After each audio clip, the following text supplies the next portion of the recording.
Assalamualaikum warahmatullahi wabarakatuh. Perkenalkan, nama saya Feby Alvina Sarani, NIM 2120203862201066.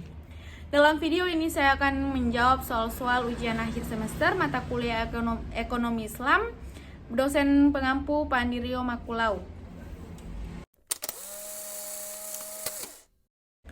Langsung saja pertanyaan pertama, yaitu jelaskan konsep produksi dalam ekonomi Islam.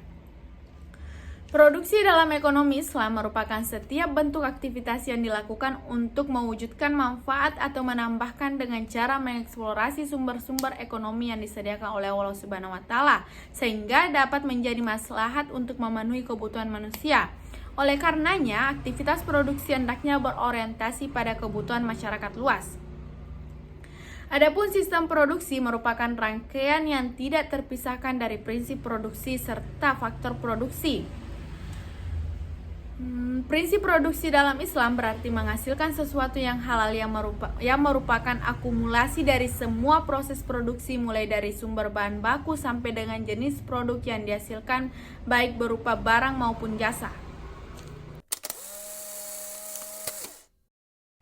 Selanjutnya pertanyaan yang kedua, yaitu jelaskan konsep konsumsi dalam ekonomi Islam. Konsep konsumsi dalam ekonomi Islam didasarkan pada kebutuhan, sehingga tidak dilebih-lebihkan atau tidak berlebih-lebihan. Hal ini didasarkan pada ayat berikut. Bismillahirrahmanirrahim. Wa kulu wasrafu wa la tusrifu innahu la yuhibbul musrifin. Yang artinya, makan dan minumlah kamu dan jangan berlebih-lebihan. Quran Surah Al-A'raf ayat 31. Dari ayat tersebut dapat kita simpulkan bahwa konsumsi dalam Islam lebih didasarkan atas kebutuhan dan tidak dilihat dari keinginan. Islam juga mencegah sifat kikir dan pelit sebagaimana digambarkan dalam Al-Quran, bahwa perilaku kikir dekat dengan perilaku setan.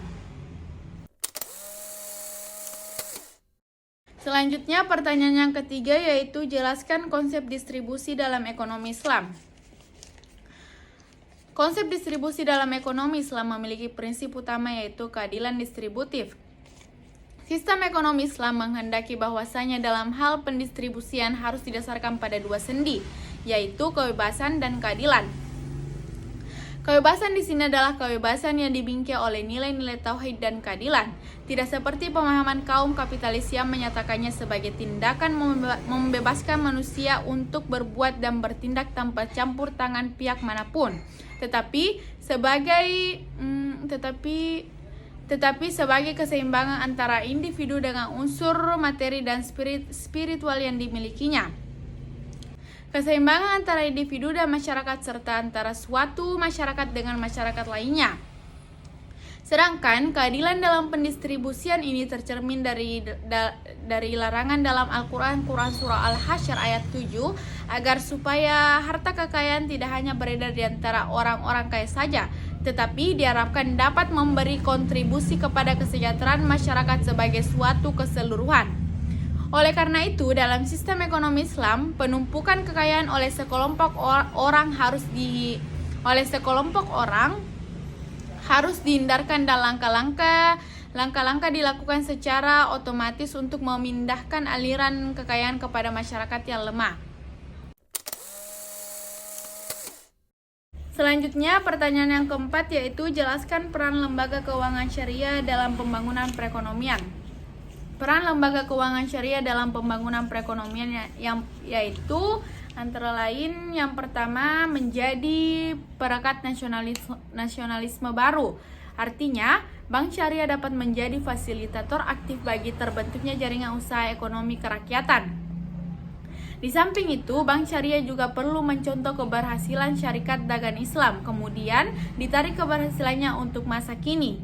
Yang kedua itu memberdayakan ekonomi umat dan beroperasi secara transparan. Artinya, pengelolaan bank syariah harus didasarkan pada sisi ekonomi kerakyatan, dan upaya ini terwujud jika ada mekanisme operasi yang transparan.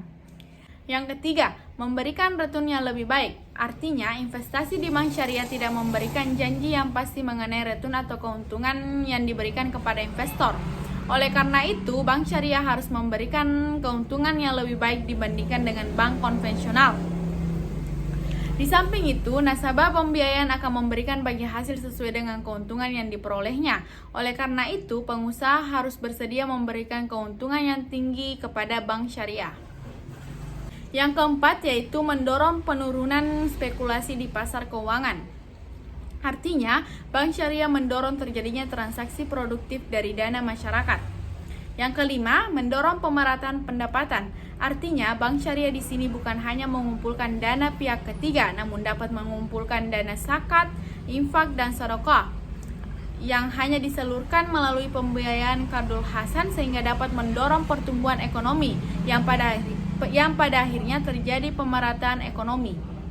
Yang keenam yaitu peningkatan efisiensi mobilisasi dana.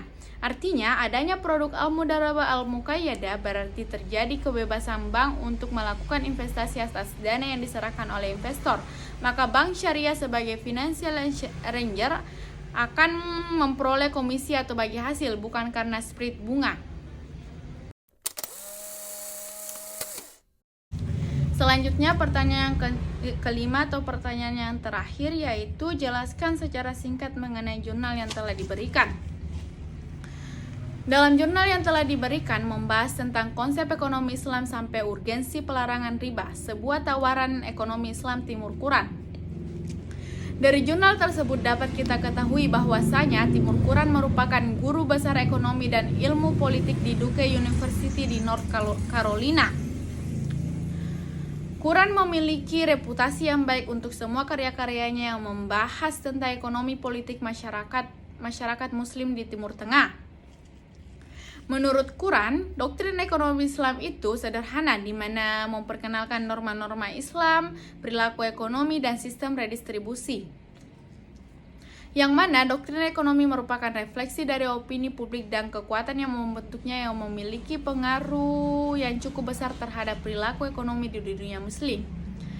Sebagai sebuah doktrin, ekonomi Islam merupakan doktrin modern yang menawarkan alternatif untuk sistem ekonomi yang dikembangkan di Barat. Di dalam jurnal tersebut juga membahas kritik Quran terhadap ekonomi Islam yang dimana Quran mengkritik bahwa kontribusi awal ekonomi Islam sebagian besar datang dari Pakistan. Pada tahun 1975, sekitar 75% kontribusi untuk ekonomi Islam dilakukan oleh orang Pakistan. Dalam jurnal ini juga membahas bahwa Quran merupakan salah satu orang yang sepakat dengan sistem zakat dan wakaf, yang dimana sistem zakat dan wakaf tersebut sebagai konsep distribusi, di mana zakat jauh lebih efektif dari sistem redistribusi sekular, dan sistem wakaf belum memiliki fleksibilitas yang diperlukan untuk pemanfaatan sumber daya yang efisien. Dalam kasus riba, Quran termasuk tokoh yang sepakat bahwa riba terlarang karena tidak sesuai dengan tuntunan ajaran Islam. Sedangkan pada bunga, Quran termasuk salah satu orang yang setuju dengan beberapa syarat. Baik, sekian dari saya. Jika ada kekurangan dan kesalahan mohon dimaafkan. Wabillahi taufiq wal hidayah. Wassalamualaikum warahmatullahi wabarakatuh.